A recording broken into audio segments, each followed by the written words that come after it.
একদিন মহামান্য রাজা মখাদেব তার সমৃদ্ধ ও ঐশ্বর্যশালী রাজ্য দর্শনে বের হলেন। সোনালী রথে চড়ে রাজকীয় সাজে সজ্জিত হয়ে তিনি যখন রাজপথ অতিক্রম করছিলেন, তখন চারদিকে উৎসবের আমেজ ছড়িয়ে পড়ে। প্রজারা আনন্দে উল্লাস করছিল, ফুল ছুঁড়ে দিচ্ছিল আর ভালোবাসা ভরা চোখে তাদের প্রিয় রাজাকে স্বাগত জানাচ্ছিল। সবকিছুই ছিল নিখুঁত, শান্তিপূর্ণ ও সুন্দর। তবুও সেই মুহূর্তেই রাজা মখাদেবের মনে এক অদ্ভুত চিন্তার উদয় হলো, যা ধীরে ধীরে তার জীবনের গতিপথ বদলে দিতে শুরু করল। ঠিক এই সময় দূরবর্তী এক সমৃদ্ধ রাজ্যের মহিমাময় শাসক রানী মিতালী নিজ রাজ্য পরিদর্শনে বেরিয়েছিলেন। তিনি ছিলেন অন্য এক রাজ্যের প্রাজ্ঞ ও ন্যায়পরায়ণ রানী। তার রাজ্য ছিল শৃঙ্খলা, সমৃদ্ধি আর সংস্কৃতির এক অনন্য উদাহরণ। রাজকীয় শোভাযাত্রায় সুশোভিত হয়ে তিনি যখন রাজপথে অগ্রসর হচ্ছিলেন, তখন প্রজারা গভীর শ্রদ্ধা ও ভালোবাসায় তাকে অভ্যর্থনা জানাচ্ছিলেন। তার উপস্থিতিতে চারপাশ যেন আরও উজ্জ্বল হয়ে উঠছিল, আর তার দৃঢ় দৃষ্টি ও শান্ত ব্যক্তিত্বে প্রতিফলিত হচ্ছিল এক মহান শাসিকার প্রজ্ঞা ও মর্যাদা। সেই ভাগ্য নির্ধারক মুহূর্তে দুই ভিন্ন রাজ্যের দুই মহান শাসক, রাজা মখাদেব ও রানী মিতালী, অপ্রত্যাশিতভাবে একে অপরের সামনে এসে দাঁড়ালেন। সময় যেন থমকে গেল। চারপাশের কোলাহল মিলিয়ে গিয়ে রইল শুধু দুটি দৃষ্টির নীরব সংলাপ।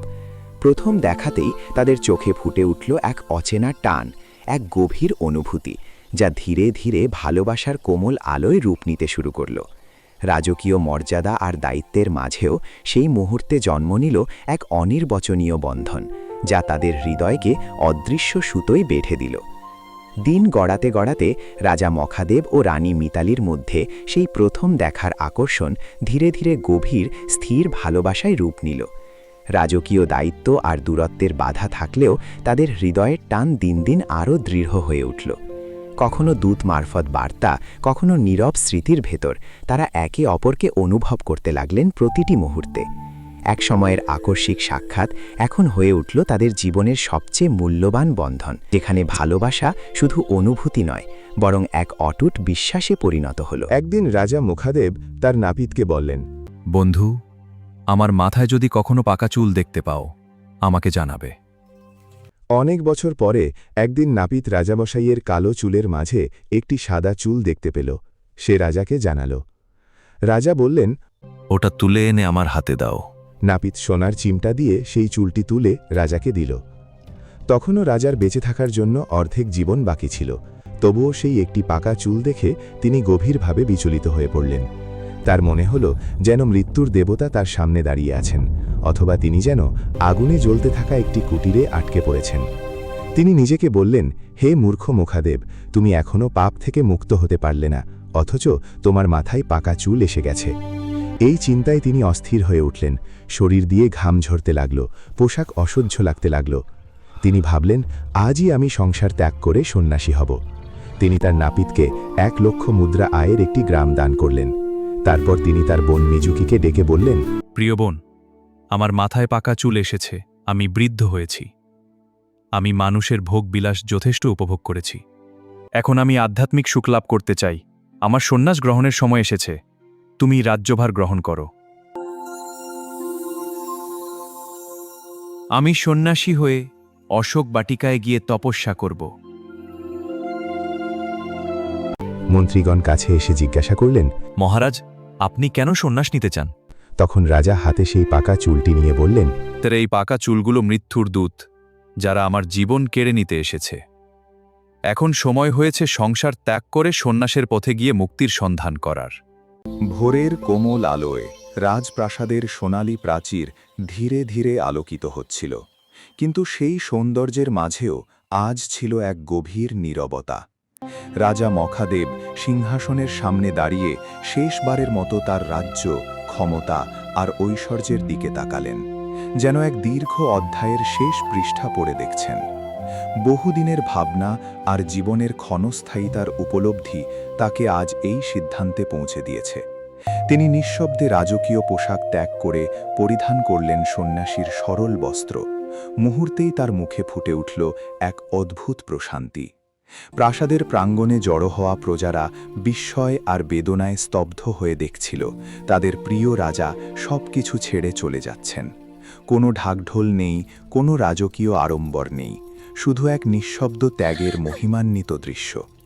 ধীরে ধীরে প্রাসাদ থেকে তিনি অজানার পথে এগিয়ে গেলেন, পেছনে ফেলে গেলেন রাজ্যের সমস্ত জাঁকজমক, আর সামনে খুলে গেল আত্ম অনুসন্ধানের এক নতুন পথ। দূর রাজ্যের প্রাসাদে একদিন হঠাৎই পৌঁছালো সেই সংবাদ, রাজা মখাদেব সবকিছু ত্যাগ করে সন্ন্যাস গ্রহণ করেছেন। খবরটি শুনে রানী মিতালির হৃদয় যেন থমকে গেল। তার মনে ভেঙে পড়ল অজস্র অপ্রকাশিত অনুভূতি, আর এক গভীর অনুশোচনা তাকে আচ্ছন্ন করে ফেলল। রাজা মখাদেব প্রতারণা করেছেন, তার ভালোবাসার মর্যাদা রাখতে পারেননি। যে ভালোবাসা একসময় নীরব দৃষ্টির ভেতর জন্ম নিয়েছিল, তা তার হৃদয়ে ধীরে ধীরে এক অগাধ গভীর সাগরে পরিণত হয়েছিল। সেই ভালোবাসায় ছিল আকর্ষণ নয়, ছিল এক অটুট টান, একে অপরকে ছাড়াই অনুভব করার ক্ষমতা। কিন্তু আজ সেই ভালোবাসা অপূর্ণতার বেদনায় জ্বলে উঠল, কারণ যার জন্য তার হৃদয় এত গভীরভাবে ধ্বনিত হতো, সে আজ সবকিছু ছেড়ে অজানার পথে পাড়ি জমিয়েছে। একসময় রানী মিতালির চোখের সেই গভীর বেদনা ধীরে ধীরে রূপ নিল দহন জ্বালানো ক্রোধে। তার মনে হল এই ত্যাগ নয়, এটি এক নির্মম পরিত্যাগ, তার ভালোবাসার প্রতি এক নীরব অবহেলা। মুহূর্তেই তার কোমল হৃদয় কঠিন ইস্পাতে পরিণত হল। রাজপ্রাসাদের বিশাল দরবারে তিনি বজ্রকণ্ঠে যুদ্ধের ঘোষণা দিলেন। চারদিকে যুদ্ধের ঢাক বেজে উঠল, পতাকা উঠতে লাগল প্রলয়ের হাওয়ায়, আর অসংখ্য সৈন্য তার পেছনে সারিবদ্ধ হয়ে দাঁড়াল, যেন এক অপ্রতিরোধ্য ঝড়ের জন্ম হল। তার মুখে তখন আর কোনো দ্বিধা নেই, শুধু প্রতিশোধের আগুনে জ্বলা এক কঠোর প্রতিজ্ঞা। তিনি এগিয়ে চললেন সেই রাজ্যের দিকে, যেখানে একদিন তার ভালোবাসা জন্ম নিয়েছিল, আর আজ সেখানে শুরু হবে এক ভয়ঙ্কর ইতিহাস কাঁপানো যুদ্ধ। রাজা মখাদেব সন্ন্যাস গ্রহণের আগে তার একমাত্র বোন রাজকন্যা মিজুকির হাতে অর্পণ করেছিলেন সমগ্র রাজ্যের ভার। কিন্তু শান্ত সেই শাসনের দিন বেশি দীর্ঘ হল না। যখন যুদ্ধের অশনি সংকেত রাজ্যের আকাশে ভেসে উঠল, তখন তরুণী মিজুকি বুঝে গেল, এখন আর শুধু শাসন নয়, রক্ষা করাই তার প্রধান কর্তব্য। রাজপ্রাসাদের বিশাল অঙ্গনে দাঁড়িয়ে সে দৃঢ়কণ্ঠে সৈন্যদের উদ্দেশ্যে আহ্বান জানাল। তার চোখে তখন ভয় নয়, জ্বলছিল সাহস আর দায়িত্বের আগুন। চারদিকে যুদ্ধের প্রস্তুতির শব্দ, পতাকার পতপথ ধ্বনি, সৈন্যদের গর্জন, সবকিছুর মাঝে মিজুকি এগিয়ে চলল যুদ্ধক্ষেত্রের দিকে। তার হৃদয়ে একটাই সংকল্প, যে রাজ্য তার দাদা তাকে অর্পণ করে গেছেন, তা সে কোনো মূল্যে ধ্বংস হতে দেবে না। দুটি রাজ্যের সীমান্তে শুরু হলো এক ভয়ঙ্কর ইতিহাস কাঁপানো যুদ্ধ। আকাশ ঢেকে গেল ধূলি আর ধোঁয়ায়, মাটিতে কেঁপে উঠল অশ্বের পদধ্বনি আর সৈন্যদের গর্জনে। রণক্ষেত্রের কেন্দ্রে দাঁড়িয়ে রাজকন্যা মিজুকি এক অদম্য যোদ্ধার মতো লড়াই করছিল। তার প্রতিটি আঘাতে ছিল দৃঢ়তা, প্রতিটি পদক্ষেপে ছিল রাজ্য রক্ষার অটল সংকল্প।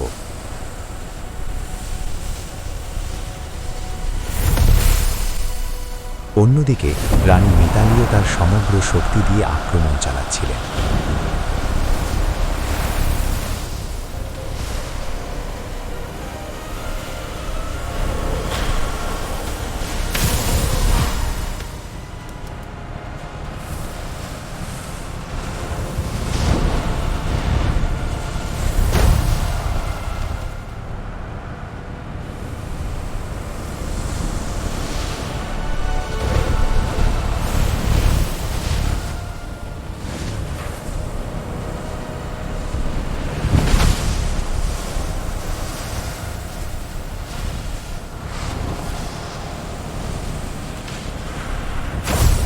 কিন্তু ক্রোধে জ্বলা সেই যুদ্ধ ধীরে ধীরে তার নিয়ন্ত্রণের বাইরে চলে যেতে লাগল।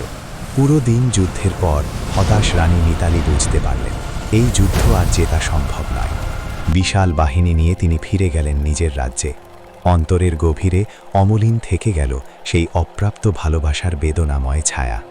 পরাজয়ের ভার বুকে নিয়ে রানী মিতালি যখন নিজের রাজ্যে ফিরে এলেন, তখন তার চোখে আর আগের সেই জ্বালা ছিল না, ছিল এক গভীর ক্লান্তি আর উপলব্ধির ছায়া। রাজপ্রাসাদের নিস্তব্ধ অঙ্গনে দাঁড়িয়ে তিনি বুঝতে পারলেন, আর অহংকারের পথে তিনি নিজেকেই হারিয়ে ফেলেছিলেন।